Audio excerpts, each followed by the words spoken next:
ஆண்டவராகிய இயேசு கிறிஸ்துவின் நாமத்தினாலே இந்த விடுதலை தேடி நிகழ்ச்சிக்கு உங்களை வரவேற்கிறேன்.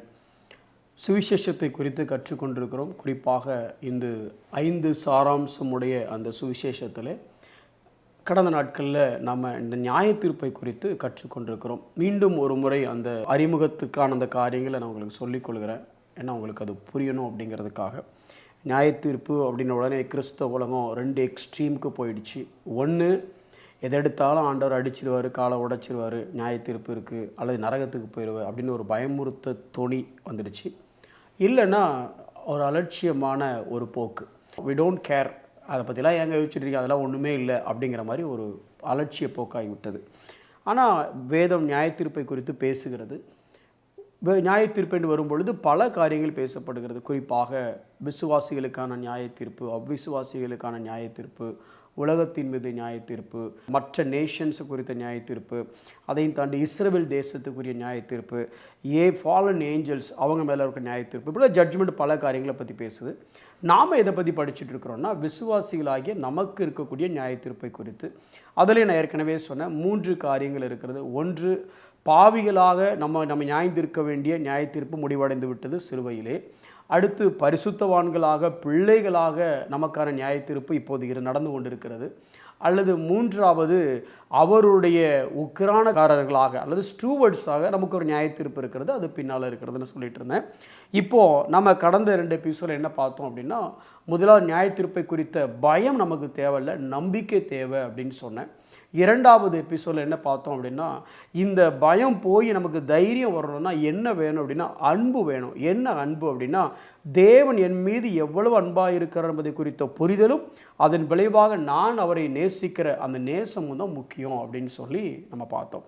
இன்றைக்கி இந்த நியாய தீர்ப்பின் காரியத்தை பார்க்கும்போது இன்னொரு முக்கியமான சாராம்சம் இந்த ஜட்ஜ்மெண்ட் ரிலேட்டட் என்ன அப்படின்னா, மன்னிப்பு.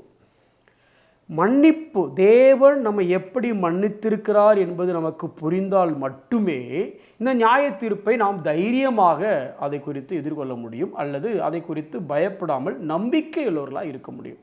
நான் தைரியம்னு சொன்ன உடனே நீங்கள் தப்பாக எடுத்துக்கக்கூடாது. அது என்ன நடந்துடும் பார்க்கலாம், அந்த தைரியம் சொல்ல வரல. எங்கள் அப்பா வராரு, எங்கள் அப்பாவுக்கு நான் பிள்ளை, அவரை நான் எதிர்கொள்ள போகிறேன் அப்படிங்கிற ஒரு தைரியம். இன்னொன்று நம்பிக்கை, பயம் இல்லாமல் நம்பிக்கை. எப்படிப்பட்ட மன்னிப்பு உங்களுக்கு எனக்கு கொடுக்கப்பட்டிருக்கிறது, அல்லது தேவன் எப்படி என்னை மன்னிச்சிருக்கிறாங்கிறதுக்கு வசனத்தை காமிக்கிறேன் பாருங்கள். ஏன்னா இந்த உலகத்தில் நம்மளுடைய டெர்மினாலஜி மன்னிப்புங்கிறதுக்கும் தேவனுடைய மன்னிப்புங்கிறதுக்கும் நிறைய வித்தியாசம் இருக்குது. இப்போ ஃபார் எக்ஸாம்பிள், உங்கள் ஒய்ஃப்ட்டு நீங்கள் ஏதாவது தப்பாக ஒரு காரியம் நீங்கள் பேசிட்டீங்க அப்படின்னா, அப்புறம் சாரிம்மா அப்படின்னு சொல்லுவீங்க. உடனே அவங்களும் ஓகேங்க பரவாயில்லைங்க போங்க மன்னிச்சிட்டேன் போங்க அப்படின்னு சொல்லுவாங்க. இன்னொரு 4 வருஷம் கழித்து இதே மாதிரி ஒரு டாபிக் வரும்பொழுது கரெக்டாக அவங்க சொல்லுவாங்க, தெரியுமா, நீங்கள் ஒரு 4 வருஷத்துக்கு முன்னே காலை ஒரு 7 மணி போல், அது செவ்வாய்க்கிழமை நினைக்கிறேன், அப்போ நீங்கள் சிவப்பு கலர் சட்டை போட்டிருந்தீங்க, சட்டை போட்டு நம்ம அந்த வீட்டில் இருந்தோம், அந்த வீட்டில் வாசல் வச்சு நீங்கள் என்ன சொன்னீங்க தெரியுமா, அப்போ கூட நான் உங்களை மன்னிச்சேன் தெரியுமா அப்படிம்பாங்க. இது உலகத்தை பொறுத்த வரைக்கும் மன்னிப்பு. இது மனைவின்னு இல்லை, பொதுவாக இப்படி தான் அந்த உலகம் மன்னிக்குது. நீங்கள் பிள்ளைகளை கண்டிக்கும் போது சொல்லுவீங்களா, 3 தடவை மன்னிச்சிட்டேன், இன்னும் ஒரு தடவை பண்ணினேன், அப்போ 3 தடவை மன்னிச்சுட்டு இப்போ 4வது தடவைன்னு சொல்லி ஏற்கனவே அக்கௌண்ட் வச்சுருக்கிறீங்க. ஆனால் தேவன் மன்னிப்புன்னு சொல்லும்பொழுது இந்த மாதிரி மன்னிப்பு இல்லை. இப்படி மன்னிச்சிருந்தா கூட நம்ம யோசிக்கலாம், ஏற்கனவே 2 தடவை பாவம் பண்ணால் ஆண்டவர் மன்னிச்சிட்டாரு, இப்போ 3வது தடவை பாவம் பண்ணுறேன், ஐயோ ஆண்டவர் என்ன பண்ணுவார் தெரியல, ஏன்னா என் பிள்ளையை என்ன 2 தடவை மன்னிப்பேன், 3வது தடவை பண்ணால் பலாரும் ஒன்று போடுவேன், அப்போ இதை மாதிரி தான் அவரும் இருப்பாரோ அப்படின்னு நமக்கு சில எண்ணங்கள் இருக்குது. அப்போ மன்னிப்புங்கிறத இந்த உலகத்தினுடைய மன்னிப்பை பொறுத்தே நம்ம கம்பேர் பண்ணி பார்க்குறோம். தேவன் எப்படி மன்னிச்சார்னு ஒரு சில வசனத்தை நான் உங்களுக்கு காமிக்கிறேனே. எபிரேயர் 8வது அதிகாரம் 12வது வசனம். சில வசனங்களை வேகமாக வாசிக்கிறேன், நீங்கள் கவனிங்க. எபிரேயர் 8:12. ஏனெனில் நான் அவர்கள் அநியாயங்களை கிருபையாய் மன்னித்து, அப்புறம் மன்னிச்சிட்டார், அப்புறம் அவர்கள் பாவங்களையும் அக்கிரமங்களையும் இனி நினையாமல் இருப்பேன். மன்னிச்சிட்டேன்னு என்ன அர்த்தம்னா, அடுத்து இனிமேல் நினைக்க மாட்டேன்னு அர்த்தம். சரி, இன்னொரு வசனத்தை வாசிக்கிறேன். சங்கீதம் 103:10. நம்ம எல்லோரும் தெரிஞ்ச வசனம், ஃபேமஸான சங்கீதம். அதில் ஒரு வசனம் எடுத்து பாருங்களேன், நம்முடைய பாவங்களுக்கு தக்கதாக நமக்கு செய்யாமலும்.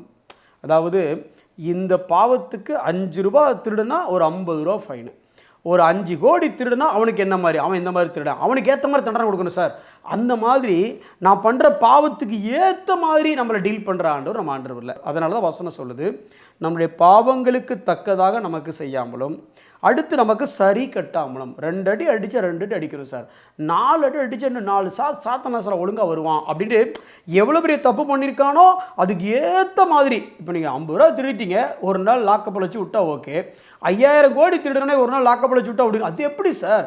ஒரு 50 ரூபா திருடனைக்கேண்டா அந்த வரத்து வந்தீங்க அவனை மட்டும் அதே மாதிரி நம்ம எதிர்பார்க்குறோம். ஆனால் ஆண்டவர் எப்படின்னா, நம்முடைய பாவங்களுக்கு தக்கதாக நமக்கு சரி கட்டாமலும் அதுக்கு ஈக்குவலாக டீல் பண்ணுறதில்ல. சரி, அப்போ என்ன தான் பண்ணுவார்? கீழே வருது, நம்முடைய பாவங்களை நம்மை விட்டு விலக்கினார். எவ்வளோ தூரம்னு உங்களுக்கு தெரியும், மேற்குக்கும் கிழக்குக்கும், இன்னும் சமுத்திரத்தின் ஆழம், அப்படி பல மெட்டஃபோரை வேதம் சொல்லுது. ஸோ முதல்ல என்ன சொன்னேன், எபிரேயரில் 8:12 மன்னிக்கிறது மாத்திரமல்ல இனிமேல் நினைக்க போகிறதில்ல. ரெண்டாவதுங்க சங்கீதம் 103:10 எப்படி, நான் பாவத்துக்கு ஏற்ற மாதிரி சரி கட்ட மாட்டேன், பாவத்துக்கு ஏற்ற மாதிரி செய்ய மாட்டேன், அது மட்டும் இல்லை அதை விலக்கிடுவேன். இதோட முடியலைங்க. ஏசாயா தீர்க்கதரிசி 38வது அதிகாரம் 17வது வசனத்தில் பாவத்தை எடுத்து முதுகுக்கு பின்ன போட்டாராமா. ஏன்னா முன்னால் இருந்தால் பார்த்துட்டே இருப்பார். ஆண்டவரே நான் எங்கே இருக்குன்னு கேட்டால் சொல்கிறாரு, உள்ளங்கையில் வரைஞ்சிருக்கேன்டாங்கிறாரு. அப்படின்னா என்ன அர்த்தம்? எந்த வேலை செஞ்சாலும் அந்த கையை எடுத்தாலே அங்கே என் முகம் தெரியும், ஏன்னா உள்ளங்கையில் வரைஞ்சி வச்சுருக்காரு. என்கிரேவ்டுன்னு இருக்குது, வரைஞ்சின்னு கூட இல்லை, என்கிரேவ்டுன்னு இருக்குது, என் கையில் வச்சுருக்காரு. சரி, என்ன எங்கே வச்சுருக்கீங்க, என் பாவத்தை எங்கே வச்சுருக்கீங்க? பாவமா? அதை முதுகுக்கு பின்ன போட்டேன்னப்பா அப்படின்னா நான் பார்க்காத இடத்துல போட்டேன்னு அர்த்தத்தை சொல்ல வர்றார். சரி, எரிந்து விட்டீர் அப்படின்னு வசனம் வருது அந்த இடத்துல.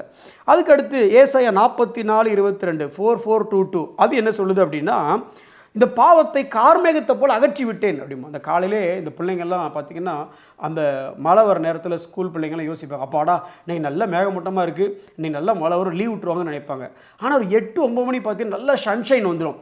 ஆஹா, காலையில் மேகமூட்டமாக இருந்துச்சு, லீவுன்னு நினச்சேன், பளிச்சு சூரியன் வந்துருச்சே, எப்படி வந்துச்சு? அதே மாதிரி தான் காலையில் கார்மேகம் போல் இருக்கிற பாவத்தை ஆண்டவர் அகற்றி விட்டேன் அப்படிங்கிறார். அப்போ க்ளவுடி டு சன்ஷைன், அந்த அளவுக்கு ஒரு டிஃப்ரென்ஸ் ஆகிடுச்சு. என்னடா மேகத்தையே காணோம், எங்கடா பாவத்தையே காணோம், ஏறக்குறைய அதை மாதிரி அகற்றி விட்டார். அதே இது மீகா 7வது அதிகாரம் 18வது வசனம் சொல்லுது, இவரை போல் யார் பாவத்தை மன்னிக்க முடியும் அப்படின்னா, இவரை போல் மன்னிக்கிறதுக்கு இந்த ஏரியாவிலே ஆள் கிடையாது சார், அப்படி மன்னிக்கிற தேவன். அப்போ இது எல்லாத்தையும் அப்படி தொகுத்து சொன்னீங்கன்னா, பாவத்தை மன்னிச்சாரு, நினைக்க போகிறதில்ல. அடுத்து பாவத்துக்கு தக்கதாக நமக்கு செய்யலை, நாம் பண்ணுற அக்கிரமத்துக்கு தக்கதாக சரி கட்டலை, அதையும் தாண்டி பாவத்தை விலக்கிட்டார் தூரமாக விலக்கிட்டார். அதையும் தாண்டி என்ன பண்ணுற, முதுகு பின்ன எரிஞ்சிட்டார், கார்மேகத்தை போல் அகற்றி விட்டார்.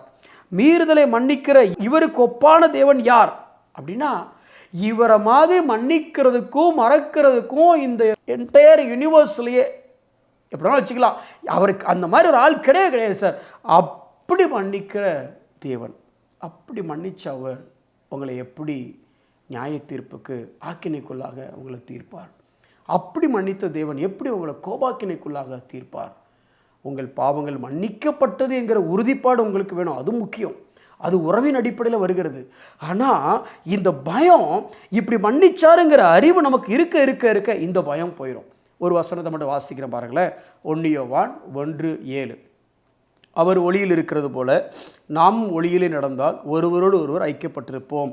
அவருடைய குமாரனாகிய இயேசு கிறிஸ்துவின் இரத்தம் சகல பாவங்களையும் நீக்கி நம்மை சுத்திகரிக்கும்.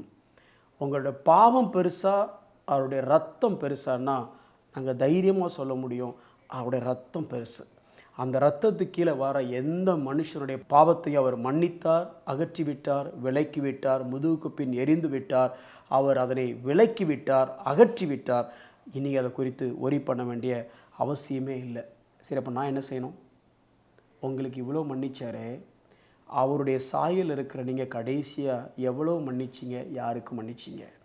உங்களோட பாவம் மன்னிக்கப்பட்டதுங்கிறத எதை வச்சு உறுதி பண்ணலாம் தெரியுமா? நீங்கள் மற்றவங்களுக்கு எவ்வளோ மன்னிக்கிறீங்கிறத வச்சு உறுதி பண்ண முடியும். ஏன்? நம்முடைய குற்றங்களை அவர் மன்னிக்கிறது போல அப்படின்னு இருக்குது இல்லை, அவருடைய சாயலாக இருக்கிற நீங்கள் உங்களுடைய பாவத்தின் மன்னிப்பு உறுதி உங்களுக்கு எப்போ தெரியும்னா, உங்களால் எப்போ மற்றவங்களோட தப்பிதங்களை எளிதாக மன்னிக்க முடிகிறதோ அது எதை சொல்லுகிறது என்றால், எனக்கு தேவன் எவ்வளவு பாவங்களை, என்னுடைய பாவங்களை அவர் மன்னிச்சிருக்கிறாரு, அவ்வளோ பெரிய பாவத்தெல்லாம் மன்னிச்ச அவர் என்ன மன்னிச்சிருக்கும் பொழுது இந்த அற்பமான பாவத்தெல்லாம் நான், குற்றத்தெல்லாம் நான் மன்னிக்க கூடாதா, நானும் மன்னிப்பேன்னு சொல்லி உங்கள் மன்னிப்பின் பாவம் இன்க்ரீஸ் ஆக that gives us the confidence that our sins have been forgiven. நீங்கள் மன்னிக்கிறீங்களா? மற்றவர்களுடைய பாவத்தை மன்னிக்கிறீங்களா? மன்னித்து மறந்துட்டீங்களா? அகற்றி விட்டீங்களா? விலக்கி விட்டீங்களா? நீக்கி விட்டீங்களா? முதுகு பின்ன எரிஞ்சிட்டீங்களா? நினையாமல் இருக்கிறீர்களா? யோசிச்சு பாருங்கள். உங்களுடைய பாவத்தை அவர் அப்படி தான் ட்ரீட் பண்ணார். உங்களுக்கு அவ்வளோ அவர் செஞ்சுருக்கும் பொழுது நீங்கள் ஏன் கண்ட சகோதரனுக்கு அதை செய்ய முடியாது? ஒரு வேளை இந்த எபிசோட் பார்த்துட்டு இருந்தீங்கன்னா, இதை நான் சொல்லும் பொழுது உங்கள் மனசில் சிலவரோட முகம் ஞாபகத்தில் வரும். இவன் பண்ண தப்பை நான் மன்னிக்கலை, இவன் மேலே எனக்கு இன்னும் கோபம் இருக்குது. உண்மையிலேயே உங்களுடைய பாவம் மன்னிக்கப்பட்டு நீங்கள் இயேசுவை ஏற்றுக்கொண்டு அந்த வாழ்க்கையில் அந்த மன்னிப்பின் சந்தோஷத்தை அனுபவிக்கிற ஒரு சகோதரனாக சகோதரி நீங்கள் இருந்தீங்கன்னா, இப்போது அவங்களுக்கு கால் பண்ணுங்கள். இப்போ அவங்களோட தொடர்பு கொண்டு அந்த பாவத்தை, அந்த குற்றத்தை, அந்த குறையை மன்னித்து அன்பு பாராட்டுங்க. வாழ்க்கை ஆசீர்வாதமாக இருக்கும். கண்களை மூடி நாம் ஜெபிப்போம். அன்புள்ள ஆண்டவரே, நீர் எங்களுடைய பாவங்களை மன்னித்தீர், மறந்தீர், அகற்றி விட்டீர், விலக்கி விட்டீர், முதுகுக்கு பின்னாக எரிந்து விட்டீர், நினையாமல் இருக்கிறீர். உமக்கு ஒப்பான தேவன் யார் ஆண்டவரே?